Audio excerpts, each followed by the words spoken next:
अस्सलामुअलैकुम वरहमतुल्लाहि वबरकातुहू।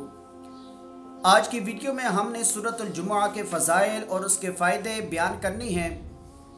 वीडियो शुरू करने से पहले आप तमाम अहबाब से गुजारिश है कि अगर आपने मेरे चैनल को सब्सक्राइब नहीं किया तो जल्दी से सब्सक्राइब कर लीजिए और बेल आइकन का जो बटन है उस पर क्लिक ज़रूर कीजिएगा ताकि जितने भी रूहानी वज़ाइफ और इस्लामी हवाले से वीडियोज़ लगाई जाती हैं वो आपको सबसे पहले मिल सकें। आज हमने सूरतुल जुमुआ के फ़ज़ाइल और उसके फ़ायदे बयान करने हैं। तो याद रखें, सूरतुल जुमुआ को इसलिए जुम्मा कहा जाता है कि इसमें जुम्मा पढ़ने का हुक्म दिया गया है। इसके बारे में हज़रत इब्न अब्बास रज़ी अल्लाह ताला अन्हु से रवायत है। आप फरमाते हैं कि अल्लाह के प्यारे महबूब सल्लल्लाहु अलैहि वसल्लम जुम्मे के दिन सूरतुल जुमुआ और सूरतुल मुनाफिकून पढ़ा करते थे। तफसीरुल मानी में लिखा है कि अल्लाह के प्यारे महबूब सल्लल्लाहु अलैहि वसल्लम जुम्मे के दिन इशा की नमाज में भी सूरतुल जुमुआ और सूरतुल मुनाफिकून पढ़ा करते थे। और दूसरी रवायत हज़रत अबू हुरैरा रज़ी अल्लाह ताला अन्हु ने जुम्मे की नमाज में पहली रकत में सूरतुल जुमुआ और दूसरी रकत में इज़ा जाकल मुनाफिकून यानी सूरतुल मुनाफिकून पढ़ी। तो हज़रत अबू हुरैरा रज़ी अल्लाह ताला अन्हु से हज़रत इब्न अब्बास रज़ी अल्लाह ताला अन्हु ने फरमाया कि आपने वही दो सूरतें पढ़ी हैं जिन्हें हज़रत अली मुर्तज़ा रज़ी अल्लाह ताला अन्हु कूफा में जुम्मा के दिन पढ़ा करते थे। तो हज़रत अबू हुरैरा रज़ी अल्लाह ताला अन्हु ने फरमाया कि मैंने अल्लाह के प्यारे महबूब सल्लल्लाहु अलैहि वसल्लम को जुम्मे के दिन ये दोनों सूरतें पढ़ते हुए सुना है।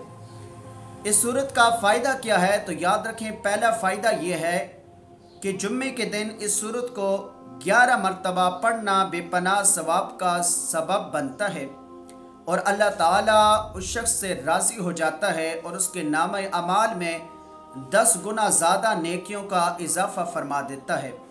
यह सूरत फ़रीक़ैन में नातिफ़ाक़ी को ख़त्म करने के लिए बहुत बड़ी मुअस्सर है। लिहाजा अगर किसी मियाँ बीवी में लड़ाई झगड़ा और बदसलूकी रहती हो तो दोनों में से किसी एक को चाहिए कि हर जुम्मे के दिन फजर की नमाज के बाद 3 मरतबा सूरतुल जुमुआ पढ़ें और उसके बाद अल्लाह ताला के हुज़ूर दुआ मांगें और पानी पर दम करके ख़ुद भी पिएं और बीवी को भी पिला दें। तो इंशाअल्लाह इस कलाम की बरकत से नाइतफ़ाक़ी दूर हो जाएगी और मियाँ बीवी में मोहब्बत पैदा हो जाएगी। इस अमल को 7 जुम्मे तक करना है।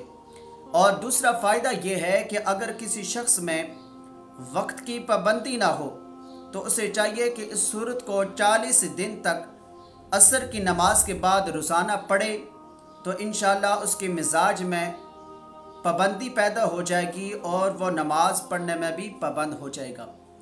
और तीसरा फ़ायदा इस सूरत का ये है कि तरक्की रिज़्क़ के लिए इस सूरत को तहज्जुद की नमाज के बाद 3 मरतबा 41 दिन तक पढ़ें, तो इंशाअल्लाह बंद काम शुरू हो जाएंगे और हुसूल रिज़्क़ में आसानी पैदा हो जाएगी। वीडियो अच्छी लगे तो कमेंट्स में अपनी राय का इजहार ज़रूर फरमाइएगा और चैनल को भी सब्सक्राइब ज़रूर कीजिएगा। जज़ाकल्लाह।